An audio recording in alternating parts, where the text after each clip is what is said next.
Hope you all are excited. This is a new kind of network. Show of hands, how many people in the digital business here?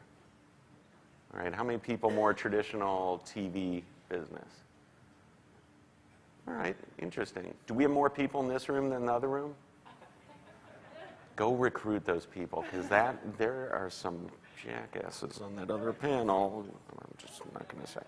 So we have here a really interesting group, and what I wanted to talk about and thought would be interesting is this whole idea of what is a network in the digital space, and do you think about networks in the same way that you think about TV networks insofar as the relationship between brands and content creators and an audience?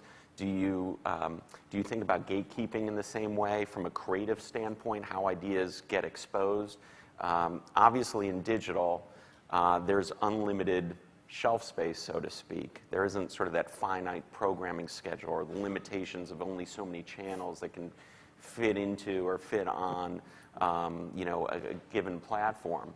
But at the same time, scale really matters. Scale matters in terms of getting your content exposed. Scale matters in terms of marketing and promotion. Scale matters to advertisers in a really meaningful way.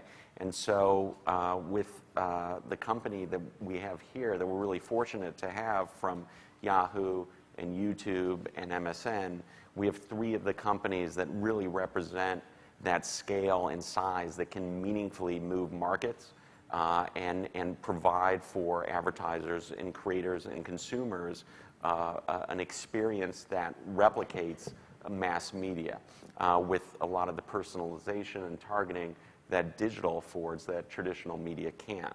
So rather than me introducing the panel, what I'm going to do is allow each of them to introduce themselves, because I think it's important to have a conversation today that isn't just confined to what they do now, but what their history's been, because we're all trying to figure this evolution out, and we bring our past experiences to the table, and there isn't really any right or wrong answers.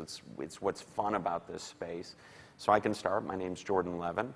I am the CEO of a company called Generate. We were recently acquired by Alloy Digital, so we're now part of a network group, but Generate is predominantly a production company, studio, if you will, and we also have a talent management company.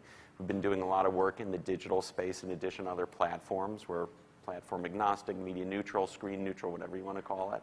But for the most part, our work in the digital space, outside of what our talent clients do, has been in and around branded content. So I've had the pleasure of working with these companies and some of these individuals up here.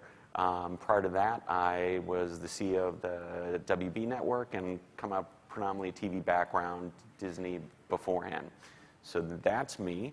This is the handsome Russ Axelrod. I'll let him speak. Also, look at these headshots. Russ looks very mysterious in his, doesn't he?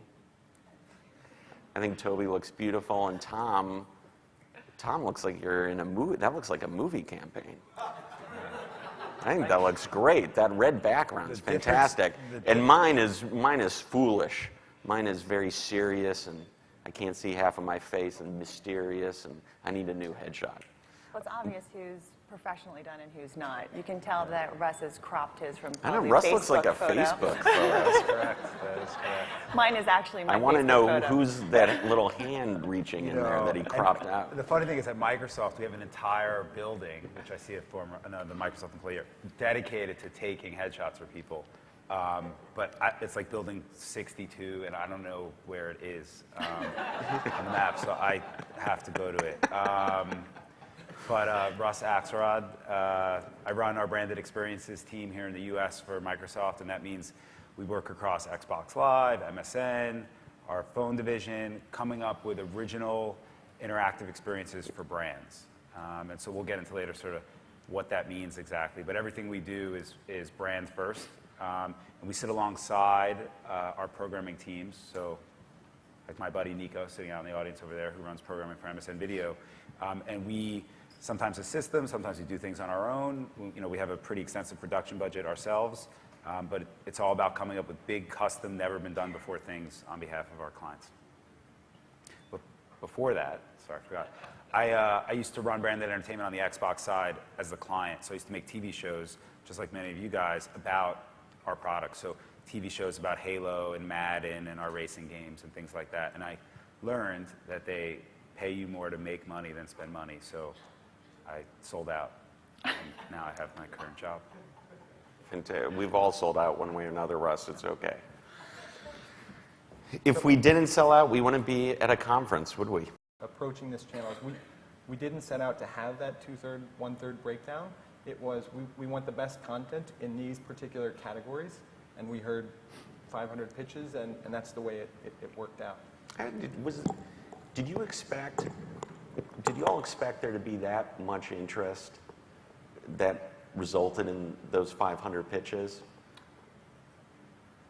We were excited by the amount of interest that we had. I think we were very surprised, and there's a number of folks that have come to us and said, you know, funding or not, we're going to do this anyway. So Fishbowl Media actually launched a channel focused on pets called Pet Sammy yesterday, and they said, we like this concept so much, we think we can kind of crack that with our content and our expertise, and that went out yesterday. So there's a lot of examples where just the conversation got people thinking about the opportunity.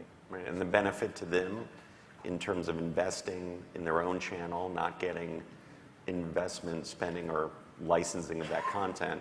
Why do you think they found the YouTube platform so attractive? Why did they want to spend their own money to develop one of these channels? If you think about the scale of YouTube, last year there were 1 trillion views on YouTube. So to put that in perspective, I ran the numbers in my room before I came down here.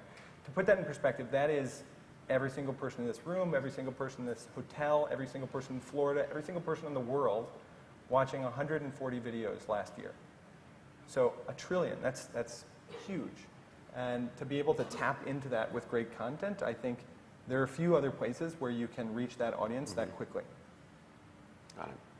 Now, Russ, you have a very sort of specific and targeted value proposition based on your unit, which gives you a good deal of autonomy to decide what projects to move forward with and what not. Can you speak to what the branded entertainment and experience team does when it goes out to market and what you're selling? So we're, you know, if I think of the 3 partners we're mostly speaking to, it's production partners like yourself, it's our brand partners, and then development partners. Because a lot of the times what we're doing is so much beyond video. That's because it has to be, because there are other places doing trillion video views and things like that. And so the stuff we do for our brands are very premium packages. I mean, you know, we start at $2 million and go up to $15 million for just an original experience for a brand. And so on the production side, we try to keep a really small stable of partners. And that's because we don't want to spin their wheels. We know we're only going to do maybe 25 projects a year, and they're all really big, and they're all really complex, and we know when we pick up the phone and we say, here's what we need, I might need an answer in 24 hours on a certain detail of it. I might need them to spend 3 weeks, and they may never know if they're going to get money, but there sort of needs to be that expected payoff that when I work with this team, and I know I need to put a lot more in than a typical log line or a paragraph, that it's going to make sense for them. And so we keep a sort of really small stable. Now we work with everyone from the Fremantles and the Generates of the world down to people you may have never heard of. That's because different projects have different needs. But that's how we think about the production landscape. And I'll say, with all of our partners, we say, whether it's the media agency, the creative agency, the production company, the branded entertainment consultant, which I'm sure you've all have dealt with at some point in your life, the brand themselves, us as the media company, the expression we use is everyone has a seat at the table, and the table rotates every 2 minutes, right? Because there's no reason a producer can't have a great online distribution idea, right? Or that a producer can't have a way of thinking about us building a mobile app, right? And so we love that, right? And so when we talk to our partners, it's the ones who bring that extra added value, the ones who don't just do the TV dump on us and say, here's this great video idea, and now what? Because then that means, and we don't mind doing it, but that just means we have a lot more work, and we're going to have to go back to that video partner later and say, look, here's how we think about it. And you need to totally rip apart the way you've been shooting and shoot for this sort of interactive experience. We're not linear. And we want to do something so different. And so it's great when we've got partners who are already thinking like that.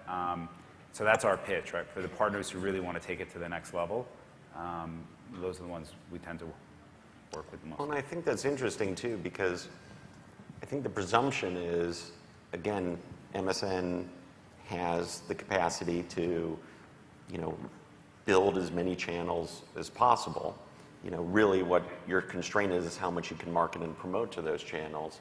And so I know that, your experience has been a number of brands or a number of producers come along and say, I have these dollars ready to go to work, and all I need is really the distribution.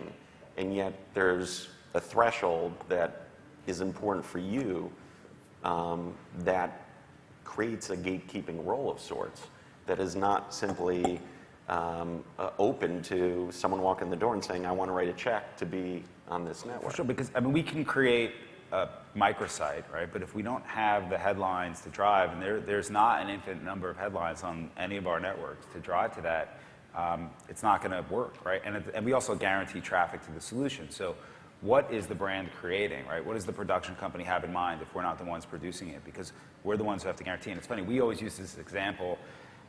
If you want to do a show, about Britney Spears falling off a horse, well, I'll get 50 million views to that, no problem. If you want to do a show on basket weaving, we've got a problem. However, I just heard Tom's boss this morning say they have a crochet channel that has like 45 million views or something, which, God bless that there's that many people watching videos on crochet.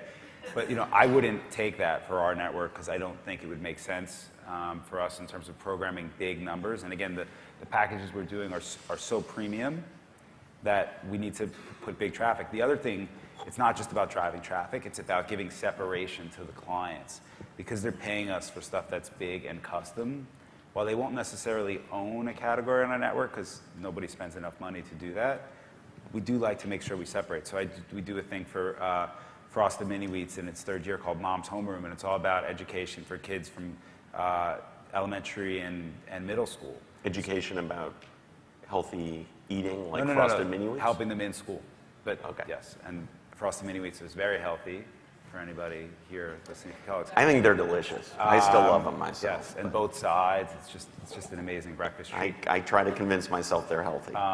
But I won't do another show like that, right? Like it doesn't matter how much a client gives me. We're not interested. We're moving on, and we'll find a different place on the network for a General Mills or a Kraft to play. So that's the other way we sort of think about it. So it's interesting. So obviously there's a gatekeeping role. Do you all, either personally or do you think your companies consider yourselves to be networks, getting to this question? And networks put in the context of playing a gatekeeper role. And if you do, and if there is a gatekeeping role, what is that role? What are you gatekeeping? And does that term or does that process apply to digital in the same way that it applies to more limited media, media that has more limited inventory, like television? Tom, obviously, YouTube started as a platform for anybody to put anything up that they wanted, but this channel process is a different process. Feels a little bit different, right? So I don't think that we as a company are a gatekeeper. I think we are first and foremost a platform, a powerful platform, and we have three constituencies. The first is our users, the second is our creators, and the third is advertisers. And so our whole day is spent trying to satisfy the needs of those three constituencies. Now, we are making investments in our own platform, in upping the level and quality of content on the platform. But the idea is that this is going to catalyze more things where it's not our money coming to the table, it's actually others because they see the opportunity. It's so clear cut. Mm-hmm. We facilitate the exchange between the advertiser and then the content creator, and we're doing a lot of that now. That's what this is really all about. It's not about gatekeeping and giving creative notes to folks.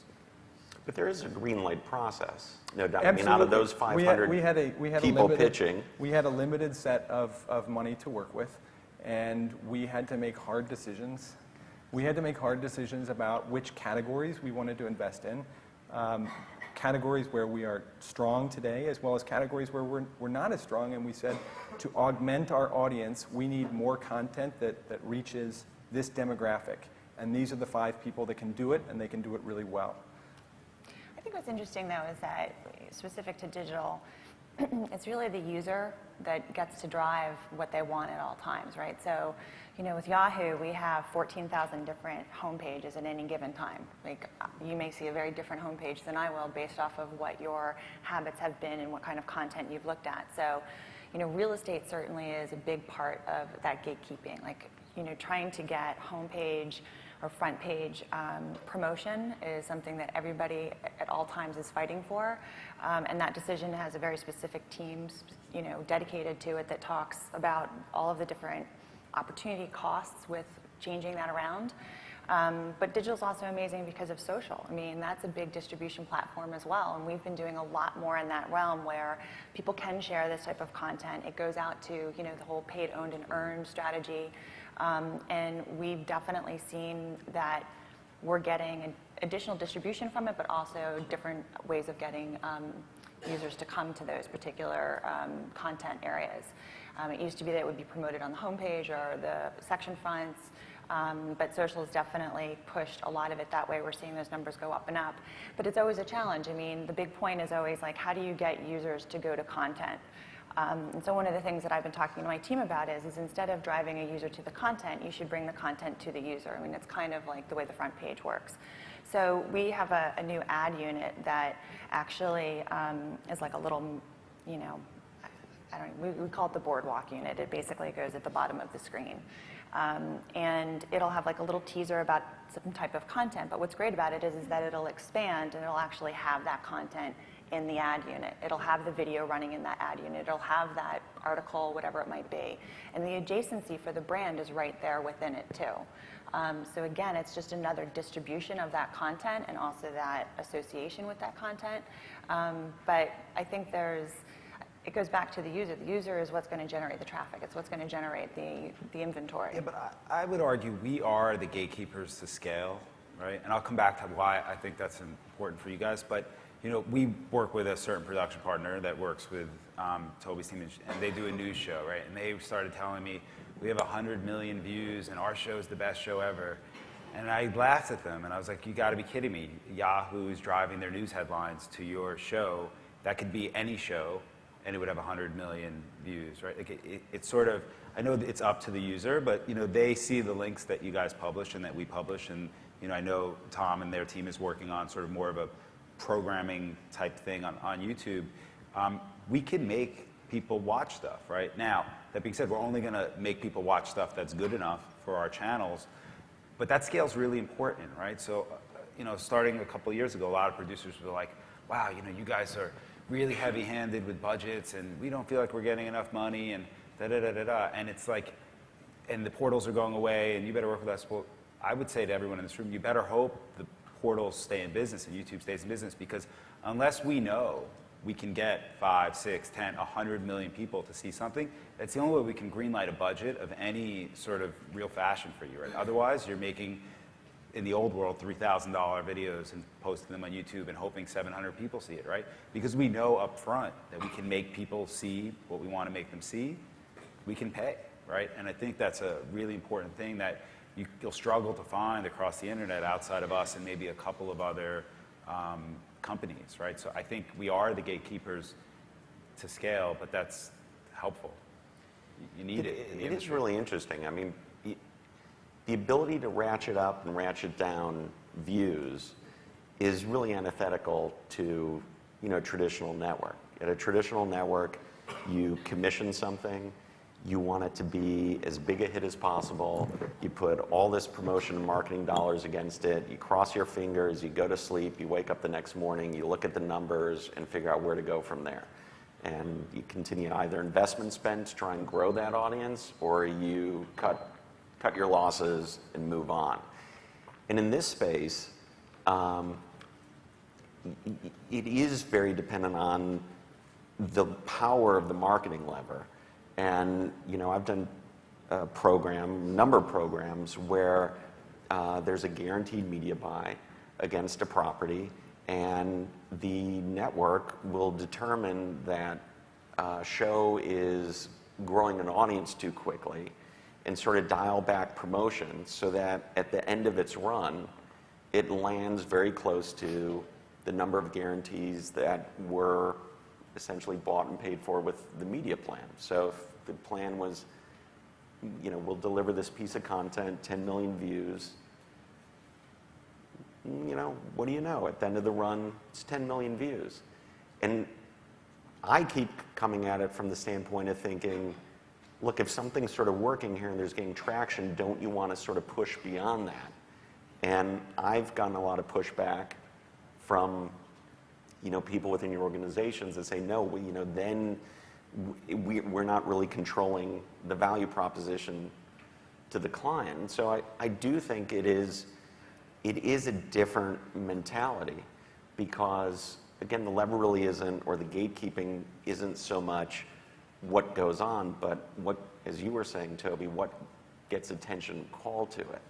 But it's not like, let's just say you have an organic hit, right? Like, okay, what if we did shut off promotion and this was a great show and it's getting some traction? I would say there's 1 out of 100,000 programs a year that wouldn't be dwarfed by the promotion that we give. So even if we, turned it off in the great show and it was getting, 8,000 people a day organically looking for this thing, right? Which would be fantastic. It just pales in comparison to when any of us can drive 2 million people to something in a day. So it might look small because this other stuff is happening. It's not that we're turning it off. It just, everything looks small compared to when we turn we call it the fire hose in our world. It almost doesn't matter. Now, you will have this one big show that will break out and can be, amazing, but it's just, But I think it goes, again, it's an opportunity cost, right? So you don't want to continue to promote a show where people go to it and it's one and done, right? Because then it's just basically pouring water into a bucket full of holes. And, I think what's great is that we can make the introduction, but the hope is, and this is why we build premium content and content that people want to watch, is because once we make that introduction, hopefully people will want to come back again and again. Because we can't keep using that very limited real estate to do something where it's not going to stick, that people aren't interested in. And that's what's interesting because your business models differ, and your approach to the market differs. Again, unlike ABC, CBS, NBC, Fox, cable networks who generally have the same business model, in your case, at Yahoo, there's a balance between branded content and original programming, and you're looking to build up franchises, and once those franchises are built, you and your team specifically go out and sell those opportunities as a program, a different type of program, but a program that has certain metric success behind it and is looking to grow upon that success. Whereas YouTube and the channels strategy, I've heard the analogy of an MSO on multiple occasions that, you're creating a platform to deliver sort of a big pipe into, sort of people's, whatever device that they're using off of YouTube, but that there are these channels that ideally should grow organically and vis-a-vis promotion, but you're looking to invest in those channels and see them grow and develop, whereas, Russ's team is very focused on these opportunities, looking at them as individual business units, if you will, offering a solution for advertisers. Mm-hmm. That's really the end goal. Obviously, appealing to audiences is a subjective call and one that you make. So, as you start to think about, this ecosystem, what interests me is the degree to which each company comes from a different DNA and seems to really struggle with the sense of, are we a media company? Are we a technology company? Sort of what is it that we're trying to accomplish and how do we monetize it all? And Google and YouTube sort of fascinates me the most in that equation because the initiative that you've undertaken with this channel strategy really is a very proactive, defining moment, I think, for your company, but also for digital to some degree to say, we're going to plant a flag and we're going to pivot now and do something different. And one of the constants in all these channels is the idea of curating and organizing content. And Toby, you'd said before, again, marketing becomes very important. And I wonder, Tom, how important do you think, again, in thinking about how people learn about and find content, how important is the curation mechanism? And who's really controlling that? Because in a traditional network, the curator was, for all intents and purposes, me, sitting and determining which programs we're going to buy and put on the air. There's a lot of programs, a lot of channels. Again, how people come to those is some function of your marketing and promotion, and that fire hose, if you will. But it's also, in YouTube's case, going to be a function of the creators as well as the community. So you're referring to the curator as the gatekeeper there. I think that's part of what's we all are going to have to struggle with is as we go forward, and also the great opportunity is that, to what degree is that gatekeeper function that used to be me now someone else? Well, I think one interesting shift here, it came up in a previous panel, is it's no longer just about creating great programming, great content, and handing it over and saying, here it is, make it work. Our conversations with our partners deal with, how's production going, as well as what are you thinking about in terms of promotion and audience development. And so one of the channels that's going to launch on Monday is Motor Trend. And Angus, I don't know if Angus McKenzie is in here, but he and I were just talking about how they are going to leverage what the assets that they have in the print world. Is Angus here? I just want to see what Angus McKenzie looks like. That's a great name. He is. You probably have seen him. He has a unique look. So he's Motor Trend's kind of guy who does all their editorial on video. But he's talking about how they're going to leverage their offline assets to promote this online channel on YouTube. And so the conversation is no longer just about, can you make great content and we'll make it work. There's always a component of, what are you thinking about in terms of audience development? If you create all this content and put it in a can, you're losing the ability to actually respond to the comments. So the crochet woman that you referenced earlier, who has this audience of, I think, 48 million people, she engages with her audience in a way where they tell her to slow down, to talk louder. And I think that if you put a bunch of stuff in a can, you lose the opportunity to take advantage of some of that interactive functionality of YouTube. I think that's going to be very difficult for traditional content creators of a certain mindset to understand that this is now increasingly about a dialogue and ongoing relationship with your user. I mean, in the past, the communication loop was defined by really ratings feedback. And once chat rooms started up, creators could interact to some degree with their consumers, but now it's immediate. And social media has given voice to the consumer or audience in a way that never existed before. So, to what degree, Toby, you had talked about some of the initiatives that are happening, but whether they're second screen initiatives or integration of social media, how important a role do those tools and integrating within the larger social media universe play in terms of, content decision making? So, it's interesting. I mean, one of the things is going to be, I think, not the wild, wild west, but certainly something that's going to be in everybody's living room very soon is connected television. And I think that's going to be a big point where the two are going to meet a little bit more. There is so much dialogue from the digital space that people have with their users in terms of, I like this, I don't like this. And it doesn't have to necessarily be traffic or analytics or ratings, but it actually is a real dialogue. And I do think that the technology is getting to that point where it's going to come out of being just on your PC or your tablet and go straight into your home and will be on your television. And I think, we're there. It's just I don't know that many people are using it. And we've got products like Into Now and connected television that I think will certainly shape that dialogue. And I think that's where we'll see how we're driving the different types of content is because of that dialogue. So I think, social is going to be part of it. I think a dialogue is going to be part of it.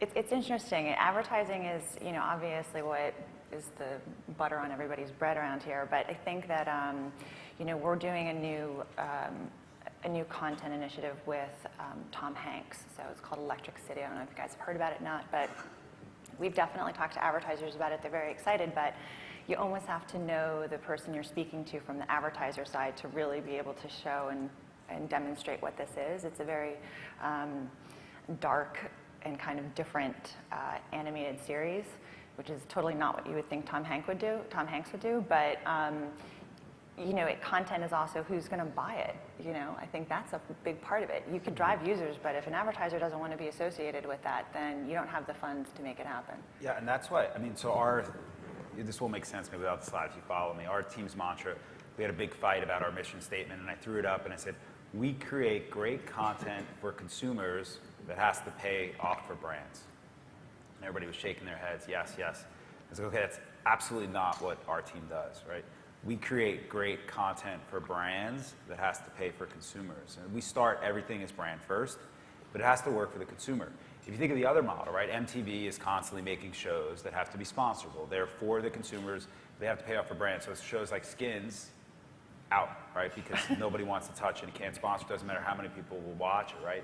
But we agree, right? Like and that's why we won't greenlight anything until a brand is involved, because it needs to make sense for us as a business. And I want to go back to a couple things that Tom and Toby said. You know, we agree in the social stuff, right? We create Facebook apps for all of our shows, and we're using Facebook Connect, and we're now creating connected TV apps and iPad apps and all of these things off of our channels for it to work. I think what's really going to happen is the second screen, the tablets in the house, the connected TV, that's when it's going to matter, because we did a show in the past called In the Mother, which is a really big show, and it ended up going on air to ABC.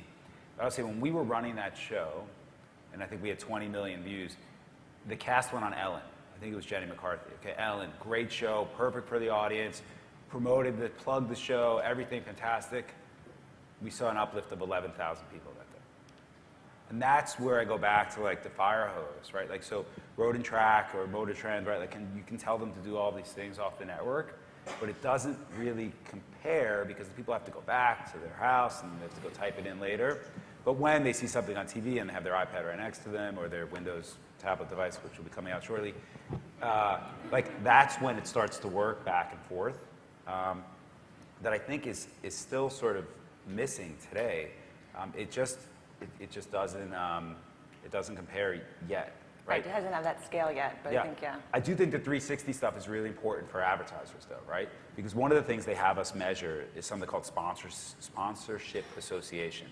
And even just seeing a print ad that Kraft is sponsoring something about a food show that's going to be on MSN, that's like 80% of their goal, right? That they can be seen next to this type of stuff, whether or not people go online or watch it, the fact that they're out there associated with it. So you do have to be thinking about those 360-degree programs with your IPs for the brands, but I still don't think it's driving the traffic yet compared to what we can do.